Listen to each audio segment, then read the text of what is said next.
Assalamualaikum warahmatullahi wabarakatuh. Kami dari grup 7 ingin mempresentasikan evaluasi pembelajaran materi tentang taksonomi kognitif Bloom and Anderson, keterampilan proses sains, penalaran, dan kemampuan memecahkan masalah.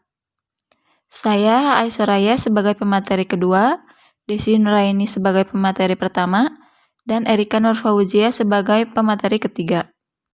Pada hakikatnya, belajar merupakan suatu usaha sadar yang dilakukan individu untuk memenuhi kebutuhannya.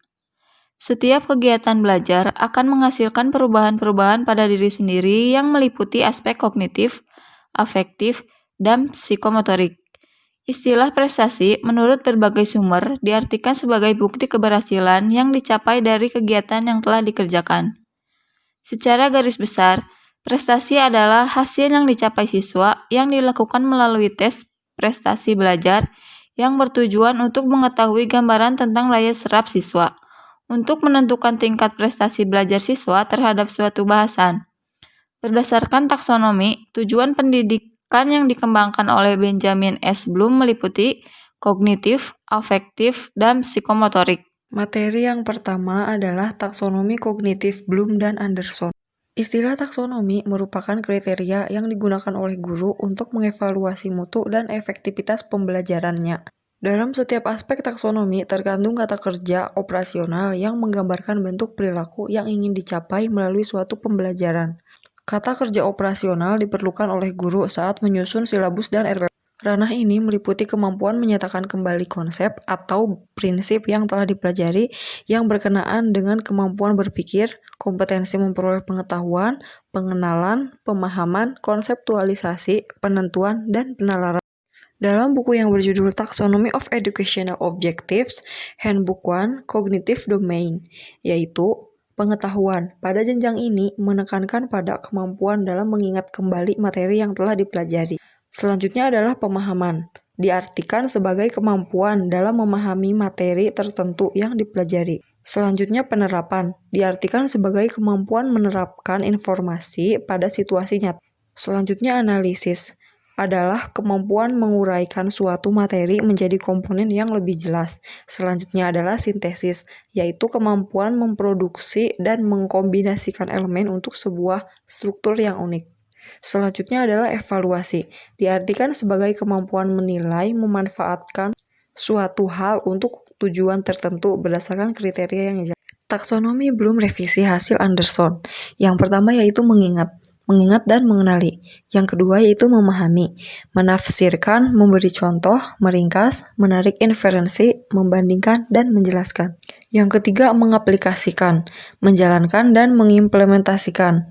Yang keempat, menganalisis, menguraikan, mengorganisir, dan menentukan makna tersirat. Yang kelima, mengevaluasi, memeriksa, dan mengkritik. Dan yang terakhir, mencipta, merumuskan, merencanakan, dan memproduksi. Materi selanjutnya yaitu tentang keterampilan proses sains. Keterampilan proses meliputi keterampilan intelektual, sosial, dan fisik. Kemampuan ini pada dasarnya merupakan pengembangan dari sikap rasa ingin tahu pada setiap anak. Keterampilan proses sains merupakan keseluruhan keterampilan ilmiah yang terarah, baik kognitif maupun psikomotor, yang digunakan untuk menemukan suatu konsep, prinsip atau teori untuk mengembangkan konsep yang ada sebelumnya ataupun untuk melakukan penyangkalan terhadap suatu penemuan. Keterampilan proses sains terdiri dari sejumlah keterampilan yang satu sama lain sebenarnya tidak bisa dipisahkan, namun ada penekanan khusus dalam memahami masing-masing keterampilan tersebut. Jenis-jenis keterampilan proses sains dan indikatornya menurut Rustaman N. tahun 1995 meliputi: pertama, mengamati. Mengamati merupakan menggunakan inderanya untuk dapat mencapai keterampilan mengamati. Siswa dapat mengumpulkan fakta-fakta yang relevan dan memadai untuk kemudian mencari kesamaan atau perbedaan dari hasil pengamatan yang didapatnya. Yang kedua yaitu menafsirkan pengamatan. Siswa harus mencatat setiap pengamatan secara terpisah, lalu menghubungkan pengamatan yang terpisah-pisah tersebut untuk menemukan suatu pola dalam satu seri pengamatan, dan akhirnya siswa dapat mengambil kesimpulan. Yang ketiga yaitu meramalkan. Siswa dapat menggunakan pola-pola hasil pengamatannya untuk dapat mengemukakan apa yang terjadi pada hal atau keadaan yang belum diamati.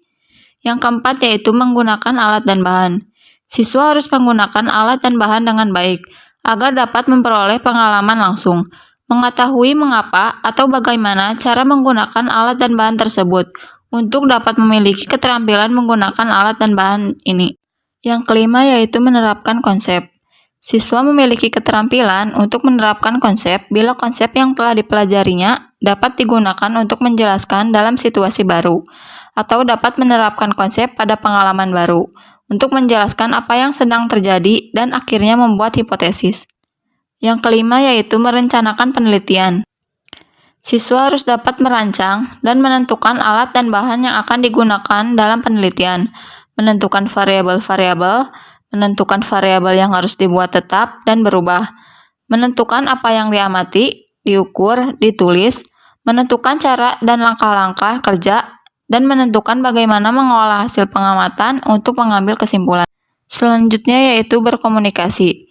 Siswa harus dapat menyusun dan menyampaikan laporan secara sistematis dan jelas, menjelaskan hasil penelitian, mendiskusikan hasil penelitian, menggambarkan data dengan grafik, tabel, dan diagram, serta membaca grafik, tabel, dan diagram tersebut. Dan yang terakhir yaitu mengajukan pertanyaan. Siswa harus dapat bertanya apa, bagaimana, dan mengapa, bertanya untuk meminta penjelasan dan mengajukan pertanyaan yang berlatar belakang hipotesis. Materi yang ketiga yaitu penalaran. Pengertian penalaran. Menurut Lawson, penalaran merupakan proses kemampuan berpikir seseorang yang mendapatkan suatu pengetahuan baru dengan cara melogikakan konsep-konsep yang diketahui berdasarkan bukti-bukti yang ada dan menghubungkannya dengan pengetahuan yang sebelumnya.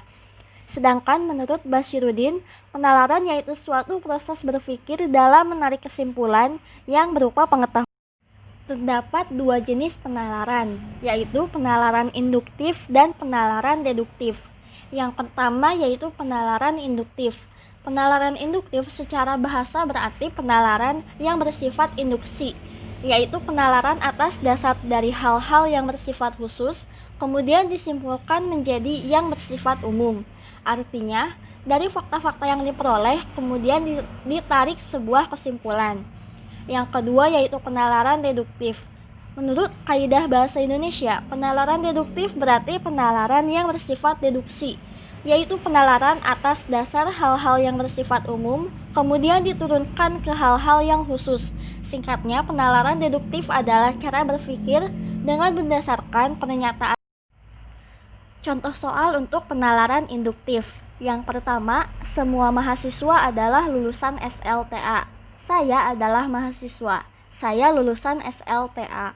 Yang kedua, jika tidak ada makanan, manusia akan kelaparan. Jika makanan tidak ada, jadi manusia akan kelaparan. Yang ketiga, jika tidak berusaha, manusia tidak sukses. Jika tidak ada usaha, maka manusia akan tidak sukses. Contoh soal untuk penalaran deduktif. Buah mangga berwarna hijau dan rasanya manis. Buah jambu biji berwarna hijau dan rasanya manis. Bisa disimpulkan bahwa buah berwarna hijau rasanya manis. Dan materi terakhir yaitu kemampuan memecahkan masalah. Pemecahan masalah atau problem solving merupakan salah satu keterampilan berpikir tingkat tinggi, high order thinking skill, yang sudah sepatutnya kita tanamkan kepada peserta didik. Menyelesaikan permasalahan membutuhkan beberapa keterampilan utama, seperti keterampilan analisis, pengambilan keputusan dan kreativitas, dan selain itu dibutuhkan keterampilan pendukung seperti kolaborasi, komunikasi, serta inisiatif. Dalam penyelesaian masalah, kita dapat menggunakan berbagai metode. Salah satunya adalah metode ideal, yang terdiri dari huruf I, D, E, A, dan L. I yaitu identify the problem, D yaitu define the problem, E yaitu examines the options, A yaitu act on a plan, L yaitu look at the consequence. Akhir dari model ideal adalah menerapkan solusi yang telah diputuskan dalam masalah atau lingkungan sebenarnya untuk kemudian memeriksa hasilnya. Contoh soal penyelesaian masalah. Ihsan mempunyai 80 ekor ayam dan kambing di dalam suatu kandang. Dari luar kandang terlihat ada 248 buah kaki. Tentukan masing-masing banyaknya ayam dan kambing yang dimiliki oleh Ihsan. Demikian yang dapat kami sampaikan. Wassalamualaikum warahmatullahi wabarakatuh.